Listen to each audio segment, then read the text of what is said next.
ધર્મ શું છે ખબર જ નહીં. બાઇબલનું એક વાક્ય છે સાહેબ કે સોયના કાણામાંથી ઊંટ પસાર થઈ જશે પણ સ્વર્ગના દરવાજામાંથી અમીર પસાર નહીં થઈ શકે. બધાને અમીર થવું છે ને, થવું છે ને, એનો મતલબ કે કોઈને સ્વર્ગમાં જવું નથી. પેલામાં તો લખ્યું છે કે સોયના કાણામાંથી કદાચ ઊંટ પસાર થઈ જશે પણ સ્વર્ગના દરવાજામાંથી અમીર પસાર થશે નહીં. બધા જ ક્રિશ્ચનોને અમીર થવું છે. આખી દુનિયા પર અમેરિકા રાજ કરે છે ને. સદ્દામ હુસેન ધીસુમ આયા તેલના કુવા લૂંટી લો. ઇસ્લામનો અર્થ જ છે શાંતિ. ઇસ્લામની બે ત્રણ નાનકડી વાતો જો આ મનુષ્ય જાત સમજી જશે ને આ દુનિયામાં જબરજસ્ત પરિવર્તન આવશે. પણ બધી પીપોડી ઊંધી ચાલે છે, સીધું તો કોઈ ફાવતું જ નથી. કુરાનમાં લખ્યું છે કે શરાબ પીના મના હે. એક નસીરુદ્દીન બેઠો બેઠો દારૂ પીતો હતો. लगला तू मुसलमान था शराब पिए ये? कुरान में तो मना है. मैं बिल्कुल वही करता हूं जो कुरान में लिखा है. कि क्या लिखा है?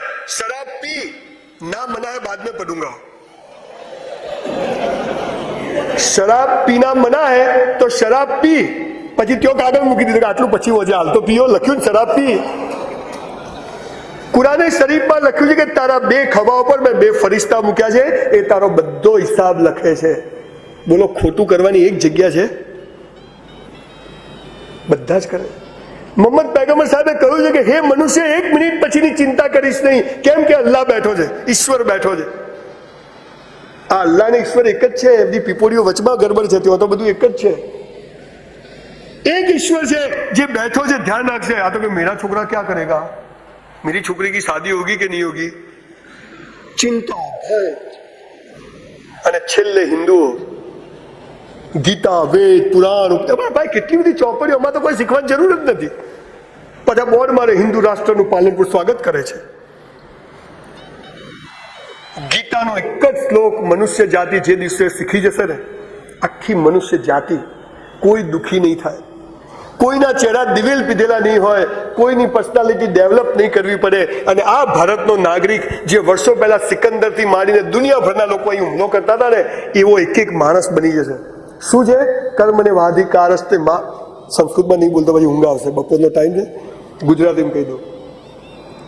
હે મનુષ્ય તું કર્મ કર, ફળની આશા રાખીશ નહીં. કેમ કે કર્મ અને ફળ જુદા નથી.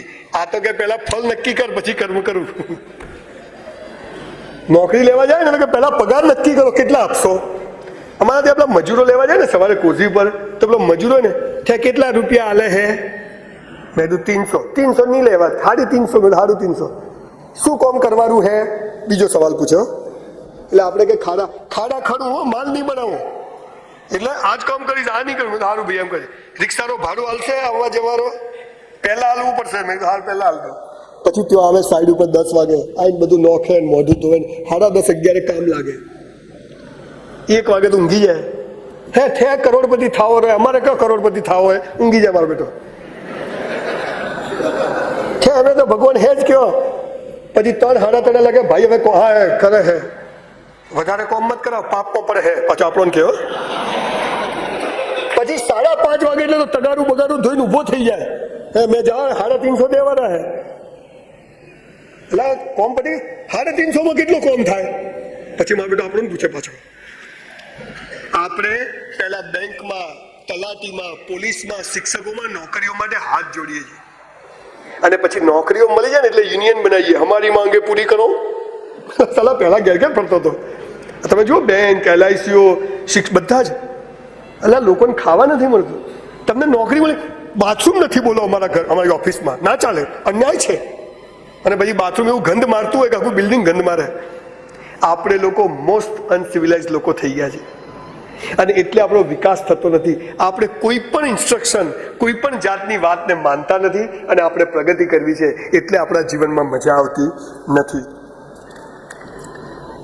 સ્કૂલ કોલેજમાં તમે વિદ્યાર્થી જેવી સારામાં સારી સ્કૂલ હોય ને તો આખા ક્લાસમાં એક હાર્મોનિયમ હોય. કેટલું હોય?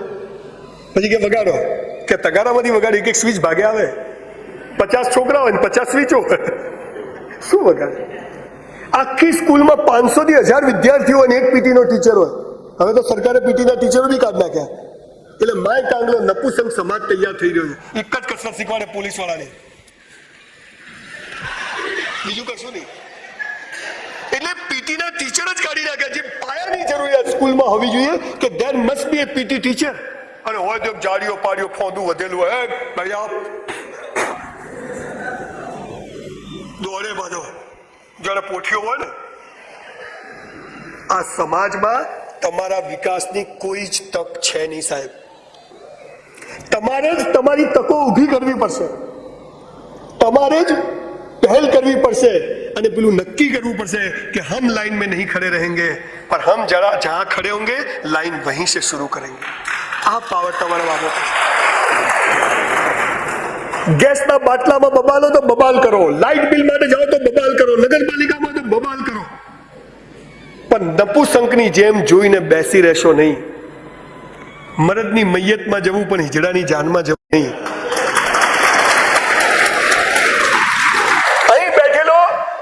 સરસ વાક્ય વાંચ્યું હતું સરદાર પટેલની ચોપડીમાં કે જે માણસે જીવનમાં અન્યાય સામે એકવાર પણ માથું નથી ઉચક્યું ને એને જીવન જીવવાનો કોઈ જ અધિકાર નથી. હું જતો હું મારી નજર સામે પોલમ પોલ ચાલતી હોય અને હું ચૂપચાપ જોયા કરું, મને ખબર હોય કે ખોટું થાય છે, હું બોલી શકું ને હું બોલું નહીં. પાપ ગુનો કરવો ને એના કરતા ગુનાને થતો જોવો ને એનાથી મોટું પાપ છે. એટલે હું તમારામાં એ વાત લાવવા માંગુ છું, એ વાત તમારામાં છે જ, ખાલી એને જગાડવા માંગુ છું કે યાર જાગો. અહીં બેઠેલા તમારા 200-500 લોકોમાંથી હું માનું કે 10 જણા આજે એવું નક્કી કરીને જાય કે આજથી હસવું છે, આજથી મસ્ત જીવવું છે. અને એના રસ્તા હવે હું તમને બતાવવા જઈ રહ્યો છું, કુદરતી રસ્તાઓ. કોઈ કોશિશ નથી કરવાની. આપણને બધું શીખવાડ્યું કે મહેનત કરો, પહેલો નંબર લાવો, 94% લાવો, ધ્યેય ઊંચો રાખો, પોઝિટિવ વિચારો કરો. હું કહું છું કોઈ કરો મત. ખાલી થોડીક વાતો છે, ધર્મ ગ્રંથોએ કહી છે, ઈશ્વરે કહી છે, અલ્લાહે કીધી છે, જીસસે કહી છે, નાનકે કહી છે. નાનકે તો કહ્યું છે કે ટાંકણી હાથે નથી આવવાની. ઠીક છે સાહેબ? તો પછી આ દોડમ દોડી છે નહીં, પણ એ જરૂરી છે. એ કર્યા પછી એટલે વિવેકાનંદે બહુ સરસ વાત કરી છે કે જિંદગીના પહેલા 25 વર્ષ પોતાના માટે જીવો, દુનિયા જાય ચૂલામાં.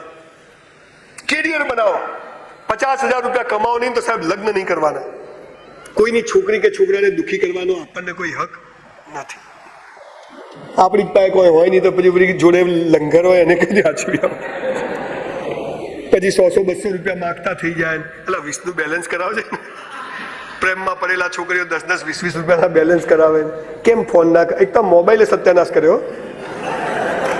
આમ શાંતિથી બેઠો ક્યાં છો? એટલે તાર કામ શું છે? હું ટોયલેટમાં છું, તાર કામ શું છે ભાઈ? પહેલો સવાલ. પછી પાછો બીજો સવાલ, તું વાગ્યું, પછી પીપીપ થયું, 2 વાર કટ થઈ ગયો, નતો ઉપાડ્યો.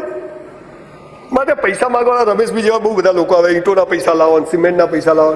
હું કોઈનો ફોન ઉપાડું નહીં તો લાગે યાર સંજયભાઈ ફોન નથી લેતા. મેં તો જો ફોન કોનો? કે તમારો. બિલ કોણ ભરે? કે તમે. બોલ લેવો ના લેવો મારી મરજી કે તારી મરજી? વાત સાચી હો. હું તો વિઝિટિંગ કાર્ડમાં રવિએ કીધું એમ લખું છું કે ઓનલી મેસેજ કરવો. કેમ? હું મારી જાતને મને 5000 લોકો ડિસ્ટર્બ કરીએ ચાહતો. તમે એક સરસ વિચાર કરતા હોય, પત્ની જોડે બેઠા હોય, ઘરમાં બેઠા હોય, તું એકનો વાગે ને બધા ટેન્શન. હે તારો વાગ્યો, મારો વાગ્યો. આમ જતો હોય, ફોન લઈને જતો, હેલો હેલો, હા હા શું કહેતા હતા, હા આમ ઓઠે જાય, ખબર નહીં ત્યાં જાય. પાછા નિયમ આવે કે બાઇક પર હો અને મોબાઈલ આવે તો ઉભા રહીને વાત કરવી, રોડ વચ્ચે જ ઉભો થઈ જાય, હેલો, આપણે ઠોકાઈ જઈએ પાછળથી. આ મોબાઈલે માણસનો સત્યાનાશ કરી દીધો છે સાહેબ. If you want to build up તમારી જાતને, જો તમે 1% બી ચાહતા હો ને સાહેબ, મોબાઈલ રાખશો નહીં. અને રાખો તો always on silent mode, not on vibrator. બાજુ ખુશાવો થાય બાજુ. આ મારા માટે છે. હું નવરો પડીશ, ટાઈમ હશે, ફ્રી હોઈશ ત્યારે જોઈશ. મારી સવાર હું નક્કી કરીશ, મારી બપોર હું નક્કી કરીશ. મારા ફોનમાં બેઠેલા 3000 લોકોને વિચાર આવે એટલે 3000 મિસ કોલ મારે અને 3000 મેસેજ મોકલે. મારો તો દાંત લઈ. મારે તો તકલીફ એવી થાય, ઘણા છોકરાઓ 25 મેસેજ કરેલે હું 25નો જવાબ આપું, પછી 26મો કંટાળું. કેમ સાહેબ નારાજ છો? એટલે ભાઈ મરી ગયા સાહેબ, હવે શું કરું? તમે શું? સવાલ શું છે? આપણી સગવડો પણ આપણને વાપરતા આવડતી. આ મોબાઈલ નથી ત્યારે શું કરતા હતા આપણે? મોહલ્લામાં એક ફોન હોય, છેલ્લા ઘેર સંજયબીન બોલાવજો, એટલે પેલો બિચારો બોલાવવા આવ્યો, તો ફોન છે એટલે આપણે પાછા દોડતા ચલો. અને હવે તો ખિસ્સામાં. અને આ વોટ્સઅપ આવ્યા પછી તો જેનો નંબર ના હોય ને એવી તું ચાલુ જ હોય. આખી જિંદગી ડિસ્ટર્બ કરવાના સાધનો આપણે ઊભા કરી દીધા છે. ઓર્ગેનાઇઝ થઈ અને આ દેશની જે સંસ્કૃતિ હતી, જે સ્પિરિચ્યુઆલિટી હતી, જે આધ્યાત્મિકતા હતી, જેની ઓશોએ ખૂબ વાત કરી છે, આ વાતો અને જીવન કેવી રીતે સરળતાથી જીવી શકાય, મસ્ત જીવી શકાય, કોઈ પ્રયત્ન વગર બધું થવા માંડે. હમ તો ચલતે ગયે કારવા બનતા ગયા. મહિના પહેલા ખબર હતી કે આપણે અહીંયા હોઈશું, પણ આવી ગયા. This is life. આ સમજ પડી જાય અને સવારે ઉગેલા મની પ્લાન્ટના ઝાડ ઉપર બે પાંદડા જોઈને તમને ખુશી થાય કે એક નાના બાળકની મુઠ્ઠી જોઈને તમને ખુશી થાય, તો તમે સમજો કે તમે રાઈટ ટ્રેક પર છો. તમને બારીમાં બેઠેલી પેલી પક્ષી, ચાંચ, ચકલી ને કાગડો ને ચાઉ ચાઉ કરે ને ખિસકોલી આમ ગળું ફૂલાઈને બોલે કે તળાવ કિનારે પેલા દેડકાને બેઠેલાનો અવાજ સંભળાય ને, તો સમજો કે તમે ઈશ્વરની બિલકુલ નજીક છો. પણ આપણે તો ફાસ્ટ મ્યુઝિક, રોક, હવે તો ડીજે આવ્યું છે, સાલું આખી ગાડી ધ્રુજે, માણસ તો ધ્રુજે, આખી ગાડી ધ્રુજે.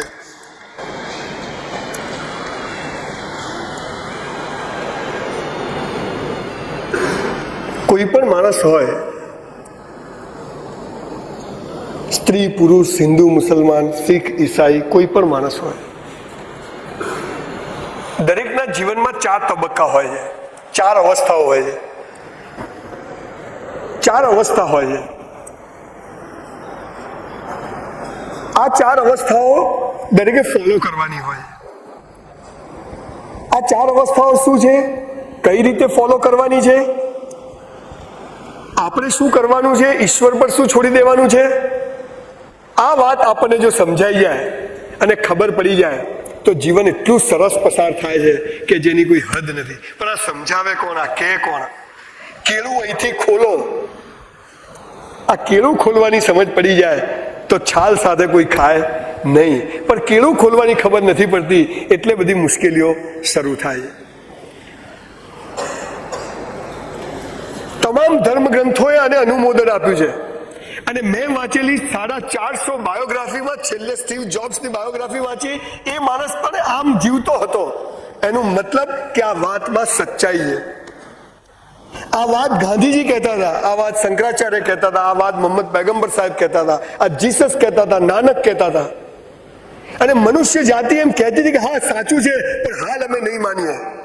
જીવતા મોહમ્મદને આપણે દોરાયા, મહાવીરના કાનમાં ખીલા માર્યા, મોહમ્મદને બી હેરાન કર્યા, બૌદ્ધને પણ હેરાન કર્યા, કૃષ્ણને પણ તીર માર્યું, મીરાને પણ ઝેર પીવડાવ્યું, સોક્રેટિસને ઝેર પીવડાવ્યું, છેલ્લે ઓશોને પણ થોરિયમ ઝેર આપ્યું.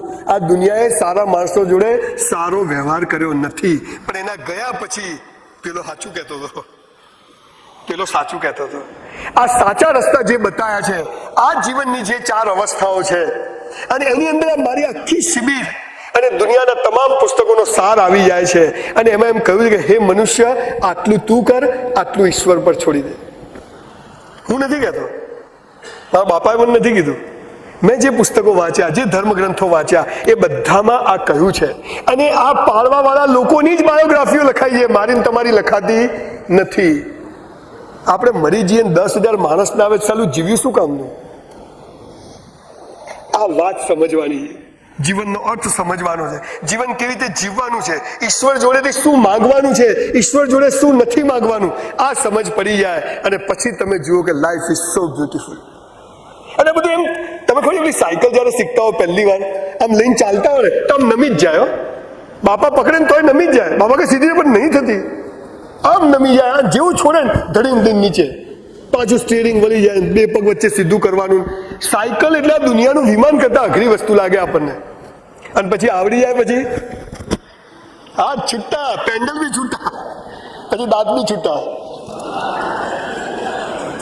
Over confidence. તો જીવન બહુ સહેલું છે. આ વાત જો શીખી જાવ તો એમ અઘરી છે, સાયકલ જેવી છે.